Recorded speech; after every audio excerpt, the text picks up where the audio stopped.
Hello everyone, welcome to our channel English Classes.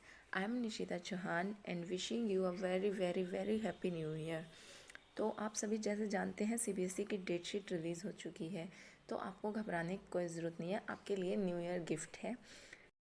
12th class complete English syllabus आपका हमारी English classes में होगा और आपको बस क्या करना है, एक कंसिस्टेंसी के साथ हमारे साथ जुड़े रहना है और इस चैनल पे जितनी भी वीडियोस आए उनको प्रॉपरली देखना है और उनके नोट्स हो सके तो शॉर्ट नोट्स प्रिपेयर करना, वो आपको एग्ज़ाम टाइम पे बहुत ज़्यादा हेल्प करते हैं। तो हमारी जो ये स्ट्रेटजी है वो आज ही से स्टार्ट होगी और आज ही से हम हमारा फर्स्ट चैप्टर स्टार्ट करेंगे। ओके, तो चलिए करते हैं शुरू। Let's do it. तो हमारे फर्स्ट चैप्टर का नाम है द लास्ट लेसन। हमारा लास्ट लेसन जो है वो फर्स्ट चैप्टर है। कितना अजीब सा है ना, पर इसके पीछे एक बहुत बड़ी स्टोरी है कि इसका नाम लास्ट लेसन क्यों है, जो आपको आगे समझ में आएगी। और इस चैप्टर के राइटर जो है उनका नाम है अल्फांसो ड्यूइट। ये चैप्टर बेस है फ्रैंको पर्शिया वॉर पे। जो पर्शियन रीजन है वो आज का पोलैंड, ऑस्ट्रिया और जर्मनी है। और इसकी टाइमलाइन जो है वो 1870 से 1871 तक है। बिस्मार्क उस टाइम के पर्शियन रूलर थे और पर्शिया ने एल्सेस और लॉरेन पे अपना कब्जा कर लिया था, उनको अपने अंडर में ले लिया था, जो कि फ्रांस के डिस्ट्रिक्ट थे। पर बेसिकली ये स्टोरी है जो वो एक बच्चे के ऊपर है जिसका नाम है फ्रेंच, जो कि स्टोरी का मेन कैरेक्टर है। पूरा चैप्टर उसी के इर्द गिर्द घूमता रहता है। वो क्या सोचता है, क्या करता है, और मतलब जो वॉर चल रही होती है उसको लेकर उसके माइंड में क्या क्या ख्याल आ रहे होते हैं, ये इस चैप्टर में है। तो चैप्टर जब शुरू होता है तो हमें फर्स्ट सीन दिखाया जाता है टाउन हॉल का। और फ्रेंड जो है वो स्कूल जा रहा होता है, पर उसे स्कूल जाते हुए डर लग रहा होता है। अब किसी बच्चे को स्कूल जाते हुए डर क्यों लगता है?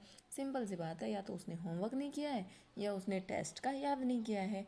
और हमारे फ्रेंड्स के साथ भी यही था, उसने टेस्ट का याद नहीं किया था। उसका स्कूल में पार्टिसिपल्स का टेस्ट था। और दूसरा रीज़न ये भी था उसके स्कूल ना जाने का कि मौसम बहुत अच्छा था, सूरज एकदम चमक रहा था, चिड़ियाएँ चहचहा रही थी। उसका मन था कि वो मौसम के मज़े ले बाहर रह के। और उसी टाइम पे वहाँ से सोल्जर्स भी ड्रिल करते हुए जा रहे थे। पर कैसे कैसे करके हमारा फ्रेंड अपने मन को समझाता है और वो स्कूल की तरफ जाने लगता है।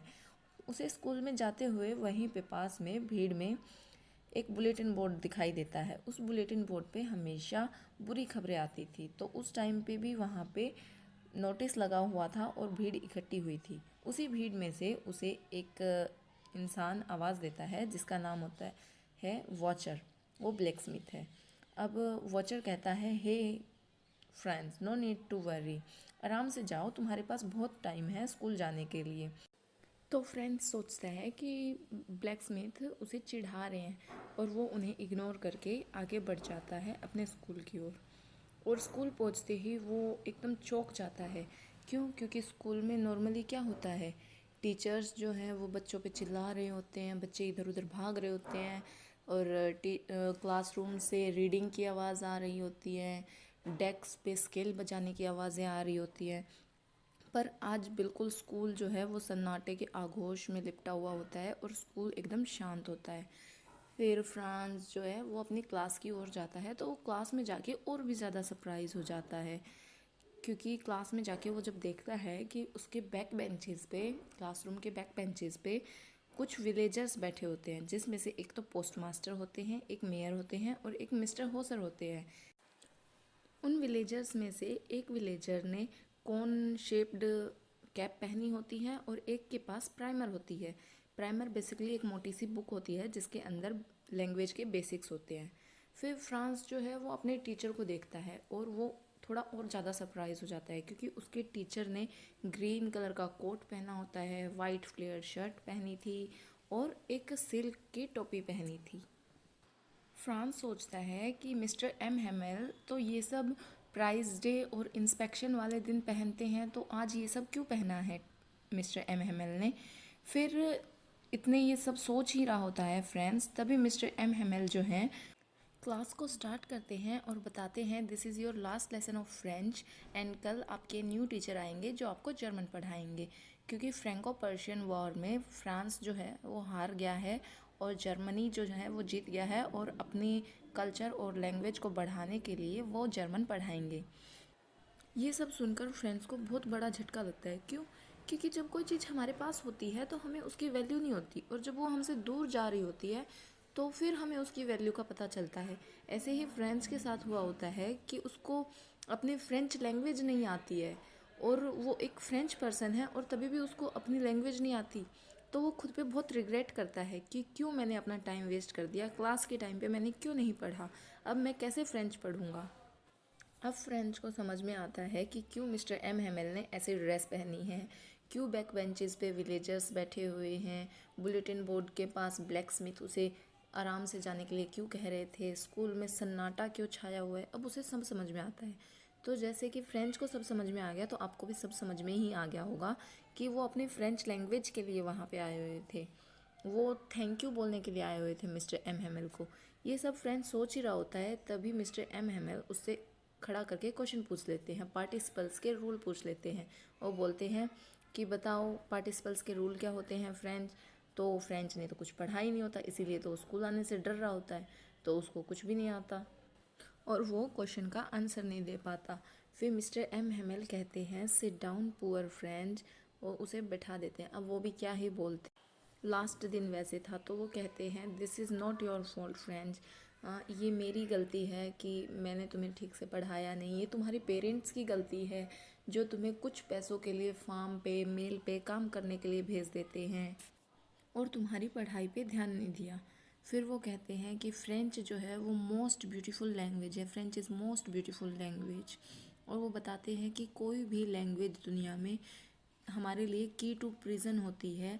अगर हम अपनी मातृभाषा को जानते हैं तो हम किसी के बंदिशों में नहीं रहते हैं, हम अपनी भाषा से हम अपनी आज़ादी को पा सकते हैं।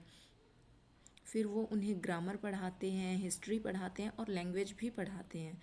उसके बाद जो फ्रेंच भी है वो ये सोचता है कि उसे आज ही इतने अच्छे से सब कुछ क्यों समझ आ रहा है, शायद टीचर भी अपने पूरे डेडिकेशन के साथ पढ़ा रहे हैं।